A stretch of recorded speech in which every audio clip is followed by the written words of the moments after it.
Hi guys. তো আমাদের next of pick destination ছিল জিসাং, যেটা ঝালং রিভার ক্যাম্প থেকে 15 কিলোমিটার দূরে ছিল।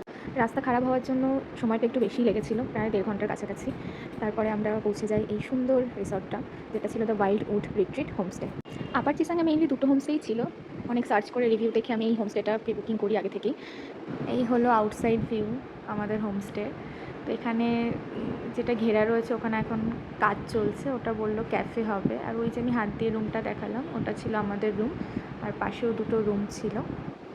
এই গেটে দেওয়া যেটা, সেটা ওদের প্রাইভেট এরিয়া ছিল, মানে ওখানে ওরা থাকে। আর নিচ থেকে চলে গেলাম, নিচ থেকে গিয়ে এখানেও দুটো রুম ছিল উইথ সেপারেট ব্যালকনি।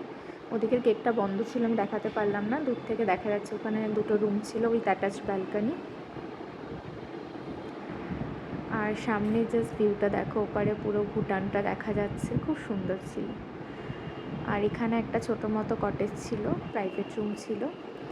এই কটেজ থেকে নিচের দিকে গেলে আরেকটা নেপালি কটেজ টাইপ ছিল, ওটাও গেটটা বন্ধ ছিল বলে আমি দেখাতে পারিনি, বাট ওখানে দুটো রুম ছিল, দুটো প্রাইভেট রুম ছিল উইথ সব অ্যাটাচ ব্যালকনি আর একটা সুন্দর ভিউ। তারপর ওখান থেকে আমরা চলে এলাম সিঁড়ি দিয়ে উপরে উঠতে উঠতে, দিয়ে এখানে একটা পুরো গার্ডেন মতো এরিয়া ছিল, চারিদিকে বিভিন্ন রকমের ফুল ছিল। আমরা সব তিনজনে মিলে সবার গুগল ক্যামেরায় ফুলগুলো ফেলছি আর নাম দেখছি যে এটার কী নাম, ওটার কী নাম। দারুণ ছিল, চারিদিকে বিভিন্ন রকমের গাছপালা ছিল। আর এই হলুদ ফুলটা থেকে রাতে এত সুন্দর গন্ধ আসছিল, মানে চারিদিকটা খুব মানে দারুণ লাগছিল। ওখান থেকে লনটা থেকে এগিয়েই আমরা চলে যাই আর একটু ভেতরে, ওখানেও পুরো বাগান মতো করা ছিল, অনেক শাকসবজি ছিল। একটা ছোট পুকুর মতো করা ছিল, যেখানে মাছ ঠাছ দেখলাম আমরা।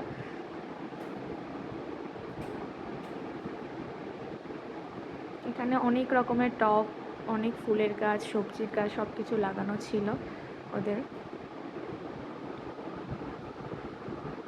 এখানে আমি দেখাচ্ছিলাম, দেখ ওই যে মাছ দেখাচ্ছে, রুই মাছ, বাটা মাছ। যাই হোক, খুব সুন্দর ছিল। চারিদিকটা পুরো গ্রিনারি, যেদিকে তাকাচ্ছি পুরো গ্রিনারি। মানে নামটা পুরো জাস্টিফাইড না, ওয়াইল্ড অ্যান্ড উড। উড মানে সব কিছু কাঠের জিনিসপত্র দিয়ে সাজানো গোছানো সুন্দর একটা রুম উইথ অ্যাটাচ ব্যালকনি। আশেপাশে পরিবেশটার সাথে ওয়াইল্ড মানে চারিদিকে জঙ্গল, বিভিন্ন রকমের গাছপালা। সেটাই আমি দেখছিলাম, অর্ধেক গাছপালা তো আমরা নামই জানি না, সব গুগল লেন্সে দেখছি যে কী নাম এটা। কিছু চেনা পরিচিত গাছপালাও ছিল। আর ওই একটা গ্রিন দরজা দিয়ে ভেতরে ওদের অনেক রকমের গাছ ছিল, বাট ওর দরজাটা লক ছিল বলে আমি আর ভেতরে যাইনি। বাইরে থেকে দেখে ওখান থেকে ঘুরে আমরা রুমে চলে গেছি। এই পুরো লন এরিয়ার পাশ থেকে যে সিঁড়িটা, সেটা দিয়েই আমাদের রুম ছিল 101। রুমের বাইরেটা এরকম সুন্দর টেবিল চেয়ার দিয়ে সাজানো গোছানো ছিল। এটা হলো আমাদের প্রাইভেট গেট। একটা জলের ট্যাপ রাখা ছিল, এখানে এক্সট্রা টেবিল চেয়ার রাখা ছিল। ওই যে দূরে নেমপ্লেট দেখা যাচ্ছে, the wild wood retreat homestay. আর ওপাশে দুটো রুম ছিল, ওটা upper super deluxe view room ছিল। আর এটা আমরা যেটা ছিলাম, এটা একটা ফ্যামিলির ডিলাক্স রুম ছিল। আর এই হচ্ছে চারিদিকটা ভিউ, কি অসাধারণ না? ওই যে জানলায় আমার বোন দাঁড়িয়ে আছে। ওদিকে পুরো ভুটানটা দেখা যাচ্ছিল। ওয়েদারটা আরেকটু ক্লিয়ার হলে আর একটু ভালোভাবে দেখা যেত, কিন্তু আগের দিনের থেকে আজকে অনেকটাই ক্লিয়ার ছিল। এটা হলো আমাদের রুম। রুমের মধ্যে যেহেতু এটা একটা ফ্যামিলি রুম ছিল, তো 3টে বেড ছিল, মানে 6জন আরামসে থাকতে পারবে। তো আমরা তো 3জন, তো আমরা এর জন্য বলছি তুই এই বেডটায় থাকবি, আমি এটায়, ও ওটায়।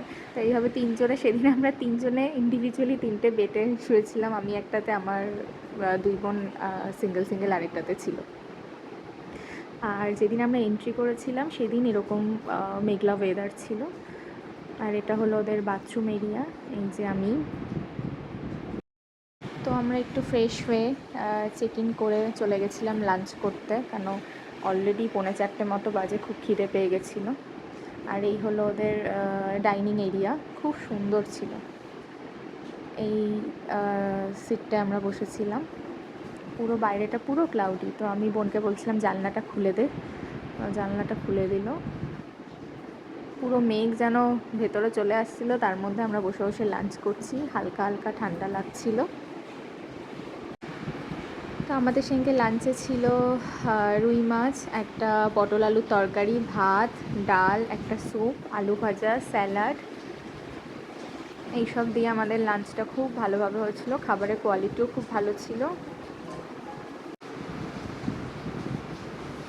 কতগুলো ফুলের ছবি আমরা তুলে নিয়েছিলাম, এত বিভিন্ন রকমের ফুল ছিল, খুব সুন্দর লাগছিল।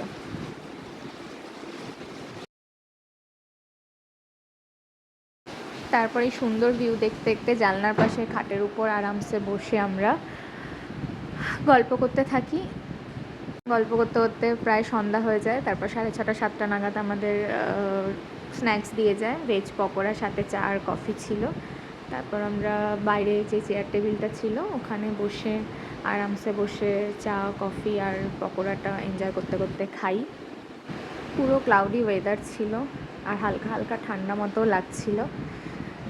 তো আমি আবার লাইটগুলো সব জ্বালিয়ে দিলাম আর সন্ধ্যাবেলায় ঠিক এই রকম সুন্দর লাগছিল চারিদিকটা।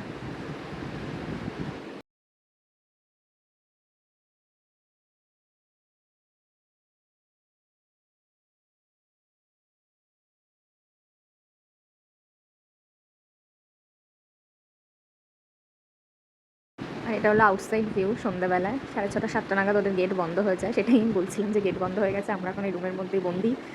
এখানেই আমরা একটু হাঁটাচলা করছিলাম। আবার আমি লন এরিয়াটা এত ভালো লাগছিলো, এত সুন্দর গাছপালা ছিল, এত সুন্দর ফুল ছিল।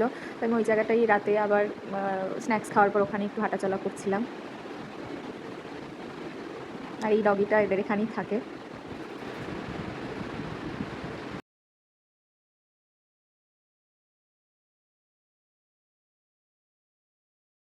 এই ডাইনিং এরিয়া ওদের একটা লাইব্রেরি মতো করা ছিল, ছোটো লাইব্রেরি। তো ওখানে বিভিন্ন রকমের বইপত্র ছিল, একটা টিভি ছিল, আর খুব সুন্দরভাবে সাজানো গোছানো ছিল। তারপর আমরা ডিনার করি। ডিনারে রাতে ছিল রুটি, ভাত, একটা ভাজা, সাথে ডাল আর চিকেন কষা, রসগোল্লা, এসব ছিল রাতের বেলায়। তো রাতে আমরা ডিনারটা ঘরেই করে নিই। তো ডিনার করে আমরা একটু আবার গল্প করে একটু নাচবাজ করে আমরা শুয়ে পড়ি। অফিস জায়গায় তো নাচ, গান, আড্ডা, গল্প, রিল্যাক্স ছাড়া আর কিছু করার নেই। এখানে তো আর ম্যাল রোড বা শপিং করার জায়গা নেই যে বিকালে একটু হাঁটতে হাঁটতে গিয়ে একটু ঘুরলাম ম্যাল রোডে গিয়ে বা একটু শপিং করলাম। কম্পিউটার মেনলি সবাই একটু রিল্যাক্স করতেই যায় দুদিনের ছুটিতে। তো আমরাও কী করবো, সন্ধ্যাবেলায় রাস্তা শুনছান, চারিদিকে একদম নিচ্ছুম, তাই আমরা একটু নাচ, গান, গল্প, আড্ডা করে কাটিয়ে দিলাম। ভাগ্যিস একদম ব্লুটুথ স্পিকারটা নিয়ে গেছিলো। আমরা যেদিন ঝালং থেকে আসি সেদিন আমাদের প্রায় 3:30 মতো বেজে গেছিলো। সেদিন ওয়েদারও খুব একটা ভালো ছিল না, পুরো ক্লাউডি ওয়েদার, ফগি ওয়েদার ছিল, কিছু দেখা যাচ্ছিল না ঠিক করে।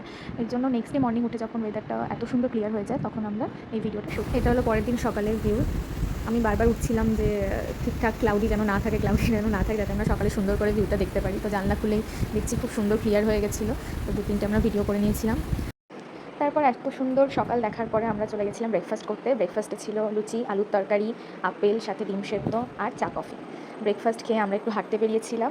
যেহেতু আমরা আপার চিসাঙে ছিলাম, ওখান থেকে একটু ওপরেই আপার চিসাঙের একটা ভিউ পয়েন্ট ছিল, মানে উপরটা পুরো শুনশান ছিল। আমি আর আমার বোন দুজনে মিলে হাঁটছিলাম, আশেপাশে কোনো লোকজন ছিল না, 2-1টা বাড়ি ছিল, আরেকটা রিসর্ট ছিল, মানে আরেকটা হোমস্টে ছিল। আমি বলেছিলাম ওখানে 2টো হোমস্টে আছে, যেটাতে আমরা আছি, আরেকটা তার থেকে আরেকটু ওপরে একটা হোমস্টে ছিল, ওটাও আমরা দেখলাম। ওই হোমস্টেটা পেরিয়েও আমরা হেঁটে হেঁটে হেঁটে একদম পুরো টপে গেছিলাম।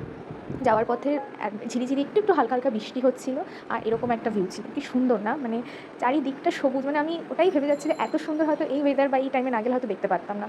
এই পুরো আমরা একদম পুরো লাস্ট রাস্তা, আবার স্টেশনের লাস্ট যেখানে শেষ, ওই পয়েন্টে চলে এসেছিলাম। ওখান থেকে একটা ছোটো সিঁড়ি মতো করা ছিল, ওখান থেকে উঠে পুরো যে গ্রিনারি ভিউ, পুরো ভিউ দেখা যাচ্ছিলো। কিন্তু যেহেতু একটু ক্লাউডি ওয়েদার ছিল তাই জন্য খুব বেশি দূরে দেখা যাচ্ছিলো না, কিন্তু খুব ভালো লাগছিলো দেখতে। তারপর ওখান থেকে হেঁটে হেঁটে আবার নিচে নামার সময় তো বেশি টাইম লাগছিল না, আমরা তাড়াতাড়ি একদম দৌড়ে দৌড়ে নিচে পৌঁছে গেলাম। তারপর আমরা তাড়াতাড়ি করে রুমে চলে যাই, কারণ সেদিন ছিল আমাদের লাস্ট ডে, বাড়ি ফেরার দিন। এর জন্য আমরা প্রায় 12:30 পৌনে 1টা নাগাদ ওখান থেকে আমাদের এই হোমস্টেটা থেকে বেরিয়ে পড়ি নিউ মাইল জাংশন স্টেশনের উদ্দেশ্যে। যাওয়ার পথে আমরা একটা টি গার্ডেনেও ঘুরেছিলাম। যাই হোক, এখানে সব কিছু খুব ভালো ছিল, লোকজন খুব ভালো ছিল, পরিষেবা খুব ভালো ছিল, হোমস্টেটা খুব সুন্দর জায়গা ছিল। এই অফবিট জায়গাটা তো আমাদের খুব ভালো লাগলো। এরকম যদি আরও কোনো অফবিট জায়গা আপনাদের লিস্টে থাকে প্লিজ কমেন্টে জানাবেন। আজকের মতো টাটা, বাই বাই। আর লাইক, কমেন্ট, শেয়ার করতে কিন্তু ভুলবেন না। Bye bye.